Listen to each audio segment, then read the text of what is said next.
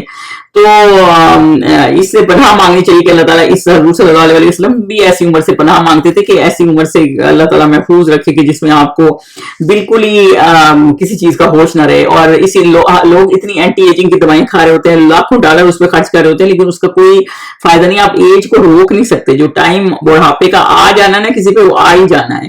اور پھر ان کی یہ حالت ہی نہیں ہونی کہ قرآن پڑھنے والے ہوں, تو وہ تو پھر یاد ہی کچھ نہیں رہے گا. کئی آپ نے دیکھا ہوگا کہ بہت بوڑھی عورتیں ہوتی ہیں پھر انہیں یاد ہی نہیں ہوتا, نماز ہی یاد نہیں رہ جاتی, لیکن ان کا قصور نہیں ہوتا ہے, ظاہر سی بات ہے وہ ایج کا ایک سسٹم ہے. تو اللہ تعالیٰ یہی بتا رہے ہیں کہ یہ ایک میکینزم اللہ تعالیٰ نے انسان کا بنایا, تو اس لیے وہ ٹائم آنے سے پہلے جتنے دنیا میں نیکیاں کرنی ہیں نا وہ کر لیں, ورنہ تو زندہ اور اس کا زندگی کا بھی آپ کی کیا فائدہ جب آپ کوئی اپنے اعمال اکٹھے نہیں کر رہے.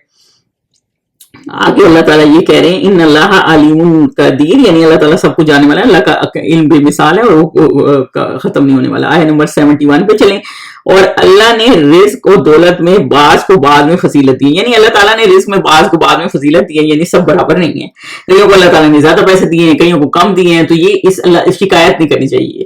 اس لیے دیکھیں کہ ایک کمیونزم کا سسٹم ہوتا ہے نا جس میں ساروں کو ایک جیسی دولت مل جاتی ہے. جب سب کو ایک جیسی دولت مل جاتی ہے نا تو اس میں یہ معاملے ہو جاتے ہیں کہ آپ یہ سوچتے ہیں کہ ایک بندہ بہت ٹیلنٹڈ ہے, اس نے ساری زندگی پڑھائی کی ہے, محنت کی ہے, اور وہ بھی, اور ایک مزدور بھی ایک جتنا کما رہا ہوتا ہے, تو پھر آپ نے اتنا عمر بھی لگائی ہوتی ہے. تو اللہ اسلام کا یہ سسٹم نہیں ہے. اللہ تعالیٰ نے جن کو دولت دی ہے نا ان کو آزمایا ہے دوسروں سے, تو پھر ایسے کوئی کسی کے لیے پھر کام نہیں کرے گا نا. اس لیے کچھ لوگ آپ کے لیے کام کر رہے ہوتے ہیں, کچھ کے لیے آپ کام کر رہے ہوتے ہیں, اور آپ کو بعض اللہ تعالیٰ نے دینے والی پوزیشن میں بنا دیا ہوتا ہے اور اس کو کام کرنے والی پوزیشن میں, تو دونوں کی اس طرح آزمائش ہو رہی ہوتی ہے. تو اسلام میں نا یہ والا طریقہ ہے تاکہ کسی کو اعتراض نہ لگے کہ میں تو ٹیلنٹ زیادہ تھا اور میرا اور اس میں کوئی فرق ہی نہیں, پھر تو وہ کام ہی نہیں کرے گا. وہ کہے گا میں نے جو برتن دھو رہا ہے وہ بھی اتنا کما رہا ہے, اور جو ڈاکٹر بن گیا یا اتنی جس نے عرصہ پڑھائی کی, اتنی محنت کی, آپ خود سوچیں, وہ بھی اتنا ہی کما رہا ہے. تو یہ انصاف نہیں ہے نا. تو اللہ انصاف والا ہے. اور اللہ نے رزق کو دولت میں بعض کو بعض میں فضیلت دی ہے, تو جن لوگوں کو فضیلت دی ہے وہ اپنا رزق اپنے مملوکوں کو تو دے ڈالنے والے ہیں, نہیں کہ سب اس میں برابر ہو جائیں. تو اللہ تعالیٰ یہ کہہ رہے ہیں کہ جن کو اللہ تعالیٰ نے دیا ہے ان کو چاہیے کہ وہ رزق کو شیئر کریں, یعنی دوسروں کو بھی دیں. تو اور تو کیا یہ لوگ نعمت الہی کے منکر ہیں, یعنی غلام ہے اپنا رزق ان کو نہیں دیتے, جو غلام ہے یعنی غلام کے ساتھ شریک نہیں کرتے. کئی لوگ ایسے ہیں مگر اللہ کے ساتھ شریک بناتے ہیں. تو اللہ تعالیٰ یہ بتا رہے ہیں جن کو اللہ تعالیٰ نے دولت میں وہ دی ہے نا, تو اپنا رزق, یعنی آپ کبھی ایسے کریں گے کہ اپنی ہی کپڑے جو پہنتے ہیں وہی اپنی نوکرانی کو دے دیں. آپ ہمیشہ یوز کر کے ہی دیتے ہیں, کبھی نئے اٹھا کے نہیں دیں گے, اور تو اپنے اس میں تو شریک نہیں کرتے. تو اللہ تعالیٰ کہہ رہے ہیں اور اللہ کے ساتھ شرک کھڑا کر دیتے ہیں, مطلب خود اتنا بھی پسند نہیں کرتے کہ غلام کے ساتھ کوئی تھوڑی سی چیز بھی شیئر کر لیں, اور اللہ کے ساتھ شیئر کر لیتے ہیں, اور اللہ کی نعمتوں کا انکار کرتے ہیں. جب اللہ کا احسان ہے ان کا انکار کرتے ہو اور بتوں کے نام کر دیتے ہو, یعنی جب اللہ تعالیٰ نے کوئی چیز دی ہے تو بتوں کے نام کر دیتے ہو کہ یہ بتوں نے ہمیں دی ہے, اور اللہ کا شکر بھی نہیں ادا کرتے, یعنی کہ خود تمہارا یہ حال ہے, اور یہ لوگ نعمت الہی کے منکر ہیں. تو اب اس آیت کو دوبارہ پڑھ لیتے ہیں. اور اللہ نے رزق وہ دولت میں بعض کو بعد میں فضیلت دی ہے، یعنی کچھ کو امیر کچھ کو غریب بنایا. تو جن لوگوں کو فضیلت دی یعنی جن کو دولت دی ہے وہ اپنا رزق اپنے مملوکوں کو تو دے ڈالنے والے میں ہیں نہیں کہ سب اس میں برابر ہو جائیں. مطلب وہ اپنا ان کے ساتھ شیئر نہیں کرتے، اپنے غلاموں کے ساتھ اس طرح شیئر نہیں کرتے تھے جو اپنا حصہ ہے وہ بھی ان کو دے دیں، اس طرح نہیں کرتے. تو کیا یہ لوگ نعمت الہی کی منکر ہیں؟ یعنی اللہ تعالیٰ کے ساتھ شرک کرتے ہیں اور اللہ کی نعمت کا انکار کرتے ہیں.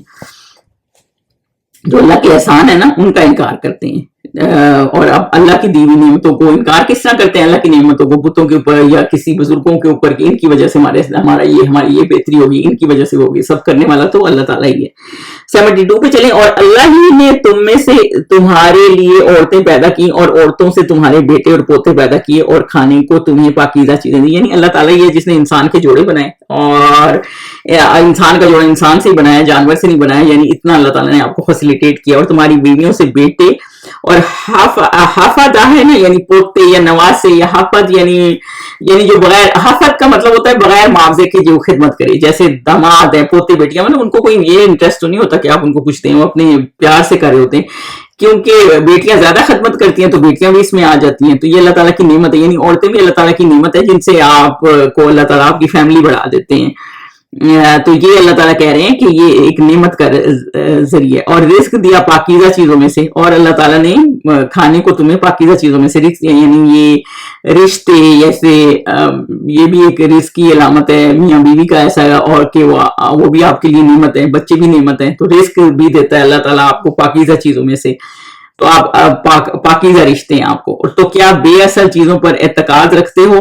یعنی کہ پھر بھی باطل پر ایمان رکھتے ہو، پھر بھی تم باطل پر ایمان رکھتے ہو. افبالباطل یؤمنون، یعنی پھر بھی باطل پر اعتقاد رکھتے ہو، باطل پر ایمان رکھتے ہو، یعنی غلط، یعنی شیطان کے پیچھے چلتے ہو، بے بنیاد باتوں پر ایمان رکھتے ہو اور اللہ کی نعمتوں سے انکار کرتے ہو، نعمت کی ناشکری کرتے ہو.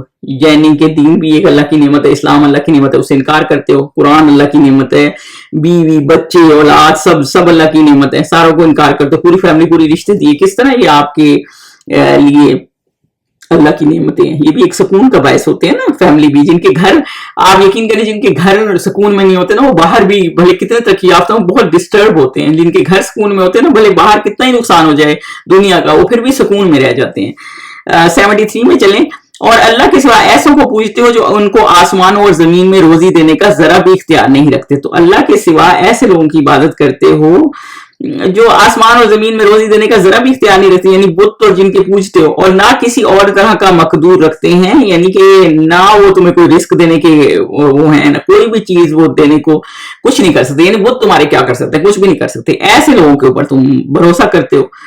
74 پہ چلیں. تو لوگوں اللہ کے بارے میں غلط مثالیں نہ بناؤ. یعنی کہ اللہ تعالیٰ یہ بتا رہے ہیں مثالیں اللہ ہی بیان کرتا ہے. تو اللہ کے اوپر جو ہے نا کوئی غلط مثالیں نہ بیان کرو.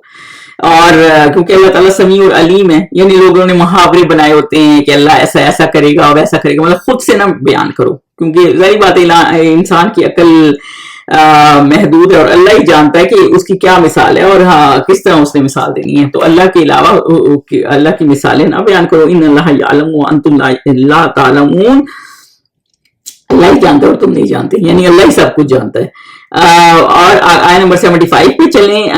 اللہ ایک اور مثال بیان فرماتے ہیں. اللہ تعالیٰ ایک مثال بیان فرما رہے ہیں ایک غلام کی اور ایک مالک کی.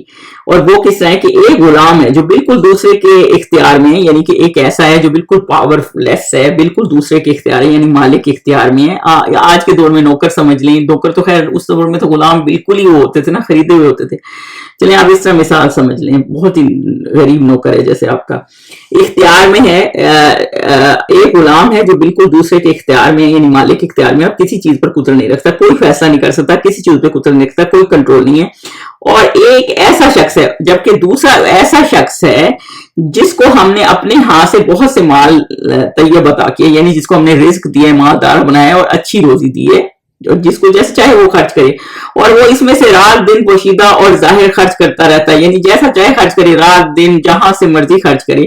تو کیا یہ دونوں شخص برابر ہیں؟ تو اللہ تعالیٰ یہ کہہ رہے ہیں کہ دونوں شخص برابر ہیں. تو یہ مثال جو ہے اللہ تعالیٰ نے اس طرح دیے جیسے آپ کافر اور مومن کی مثال لے لیں. تو بیسیکلی کافر جو اطاعت نہیں کرتا کوئی اختیار نہیں ہے, اور ایمان والا نیکیاں کرتا ہے اور اطاعت کرتا ہے, تو دونوں کے اجر برابر تو نہیں ہے نا, کیونکہ دونوں کا مرتبہ برابر نہیں ہے. کیونکہ کافر تو پھر پاور لیس ہے نا, اگلے جہاں جا کے بالکل پاور لیس ہو جائے گا, اس کے پاس تو کچھ بھی نہیں ہوگا, کوئی اس کی ملکیت میں کچھ نہیں ہوگا, کیونکہ وہ اس نے کچھ کیا ہی نہیں ہے. اور جو ایمان والا ہے اس نے اتنی نیکیاں کی, اللہ تعالیٰ نے اس کو رزق بھی دیا, مالدار بھی کیا, اور اس نے اتنا اچھی طرح سے اپنے ٹائم کو یوٹیلائز کیا, تو یہ دونوں برابر نہیں. یا ایسے ہو سکتا ہے ایک غلام مجبور ہے, یعنی جیسے بت ہیں آپ ان سے مانگ رہے ہیں, یا پھر اس کی تفسیر اس طرح کر رہے ہیں, یہ بت ہیں آپ ان سے مانگ رہے ہیں, وہ غلام کی ان سے وہ لے لیں, وہ مجبور ہے, پاور لیس ہے, وہ کچھ نہیں کر سکتے, کسی چیز پہ قدرت نہیں رکھتے. اور دوسرا جو اللہ تعالیٰ نے, اللہ ہے وہ ہر چیز کا مالک ہے, رب ہے, تو وہ کیا برابر ہوں گے, یہ اللہ تعالیٰ یہ بتا رہے ہیں کیا یہ برابر ہے. تو پھر آگے اللہ تعالیٰ کیا فرما رہے ہیں, الحمدللہ, یعنی سب تعریف اللہ تعالیٰ کے لیے, لیکن ان میں سے اکثر لوگ نہیں سمجھ رکھتے, یعنی کہ اکثرہم لا یعلمون, اکثر یہ بات جانتے نہیں ہیں, اکثر اس بات کی سمجھ نہیں رکھ رہے کہ یہ دونوں کیسے برابر ہے. مطلب ایک ریزن دیا اللہ تعالیٰ نے. پھر ایک اور مثال اللہ تعالیٰ 76 میں دے رہے ہیں, اور اللہ ایک اور مثال بیان فرماتے ہیں کہ دو آدمی ہیں, ایک ان میں سے گنگا اور دوسرے کی ملک ہے بے اختیار اور ناتواں کے کسی چیز پر قدرت نہیں رکھتا. تو اللہ تعالیٰ یہ کہہ رہے ہیں دو آدمی ہیں, ایک گنگا ہے جو بول نہیں سکتا, لاچار ہے, یعنی وہ دوسرے کے اوپر جیسے بوجھ ہے, جتنے بھی اس کو بھیج دو کوئی خیر خبر نہیں لا سکتا, کیونکہ یوز لیس ہی ہے نا. جب آپ کوئی گنگا ہوگا آپ اسے پوچھیں گے بھی کوئی کام وہ کر نہیں سکے گا. تو ایک ایسا بندہ ہے, اور اپنے مالک کو 2 بار ہو رہا ہے, یعنی اپنے مالک کے اوپر وہ بوجھ بنا ہوا ہے, یعنی کہ وہ اس کا کیا کرے, نہ کوئی کام کا ہے نہ کچھ. وہ جہاں اسے بھیجتا ہے خیر سے کبھی بھلائی نہیں لاتا, یعنی جہاں بھی بھیجتا کوئی کام کر کے نہیں آتا. کیا ایسا گنگا بہرا, گنگا بھی ہے بہرا بھی ہے, یعنی سن بھی نہیں سکتا اور کر بھی نہیں سکتا, سوچے کوئی بھلائی نہیں لاتا, ایسا گنگا بہرا اور وہ شخص جو سنتا بولتا اور لوگوں کو انصاف کرنے کا حکم دیتا ہے, یعنی وہ شخص جو عدل کا حکم دیتا ہے, یعنی خیر پہنچاتا ہے لوگوں کے پاس. عدل کا حکم کون دے گا, جو خیر پہنچائے گا, اور خود سیدھے راستے پہ چلتا ہے, یعنی نیک کام بھی کرتا ہے. یا دونوں برابر ہیں؟ تو کیا یہ دونوں برابر ہیں؟ یہ بھی مثال ایسی ہے جیسے ایک مشرک اور ایک مومن کی ہے. یعنی جو گنگا بہرا ہو گیا نا, یعنی سنتا نہ سن سکتا ہے, نہ اس کو سمجھ آتی ہے قرآن کی, نہ وہ بولتے ہیں, نہ حق بات کرتے ہیں, مشرک تھے جیسے, تو وہ جو نیکی کر کے ساری غلط باتیں کرتا ہے وہ برابر ہے. یا پھر ایک بت ہیں, یا اس کی طرح تفصیل لے لیں, وہ گنگے بہرے ہیں, نہ کچھ کر سکتے ہیں نہ بول سکتے ہیں. کیا وہ مطلب ایک بوجھ ہی ہے نا, یہاں سے اٹھا کے وہاں رکھ دو, وہاں سے اٹھا کے وہاں رکھ دو. اگر وہ اور ایک بندہ جو حق بات کرتا ہے, لوگوں کو علم سے اتنا فیسیلیٹیٹ کر رہا ہے, وہ کیا برابر ہے؟ تو یہ اللہ تعالیٰ نے نا اتنی پیاری مثالیں دی. مطلب آپ خود عقل سے کام رکھیں کہ کس طرح آپ بتوں کی پرستش کر رہے ہیں. 77 پہ چلیں. اور آسمان اور زمین کا علم اللہ ہی کو ہے, اور اللہ کے نزدیک قیامت کا آنا یوں ہے جیسے آنکھ کا چپکنا, بلکہ اس سے بھی جلتا. یعنی غیب کا علم کسی کے پاس نہیں ہے, وہ صرف اللہ تعالیٰ کے پاس ہی ہے. وہ نہ ہمارے پاس ہے نہ نبیوں کے پاس تھا, وہ اللہ ان کو بھی جو نالج دینا چاہتا تھا اتنا دے دیتا تھا. غیب کا علم صرف اللہ ہی جانتا ہے. اور قیامت کیسے آنی ہے؟ پلک جھپکتے ہی. جیسے کہ وہ ہم تفسیر میں پڑھتے ہیں نا کہ نوالا ابھی منہ میں کسی نے ڈالا ہوگا, کھا نہیں سکے گا, یا دودھ ابھی دھویا ہوگا پی نہیں سکے گا, اس طرح اتنی جلدی میں قیامت آنی ہے. اور اللہ تعالیٰ یہ کہہ رہے ہیں قیامت کا آنا یوں ہے جیسے آنکھ کا جھپکنا, یعنی آنکھ کی بلکہ اس سے بھی جلتا, یعنی اس سے بھی جلدی آنی ہے. کچھ شک نہیں کہ اللہ ہر چیز پر قادر ہے, یعنی اللہ تعالیٰ ہی جانتا ہے, اللہ ہی ہر چیز سے ہر چیز کے پر قادر ہے, قدرت ہے کہ جب چاہے گا وہ آ جائے گی.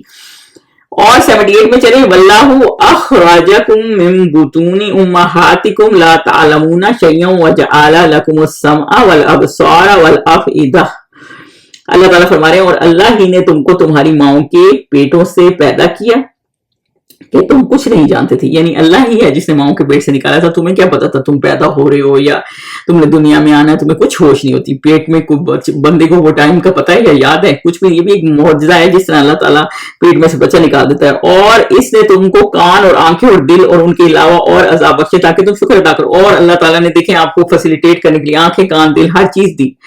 مطلب ملین سیلز بنائے جو یہ کام چلا اندر آپ کی آنکھیں اور یہ ورک کر رہے ہیں, ہاتھ اور دل یہ ورک کر رہے ہیں. تو اللہ تعالیٰ نے آپ کو ہر چیز دی تاکہ تم اللہ تعالیٰ کا شکر ادا کرو اور اللہ تعالیٰ کے راستے میں لگاؤ. جو اللہ کی نعمتیں ہوتی ہیں نا, جب آپ کو اللہ تعالیٰ کوئی اللہ کی نعمت دیتا ہے, بھلے دولت ہے یا پھر آنکھ, کان, دل یا کوئی بھی چیزیں ہیں, تو وہ آپ اللہ کے راستے میں لگائیں. اگر آپ اللہ نے آپ کو سپوز آنکھیں دی اور آپ اللہ کے ہی غلط کام دیکھنے میں لگائیں گے, اللہ کی نافرمانبرداری میں اس کو یوز کریں گے, تو پھر یہ تو اللہ کی نعمت کی ناشکری ہو جاتی ہے. تو اللہ تعالیٰ نے اس لیے دی کیونکہ تاکہ آپ شکر ادا کریں, لعلکم تشکرون, ان چیزوں کا شکر ادا کریں. 79 پہ چلیں.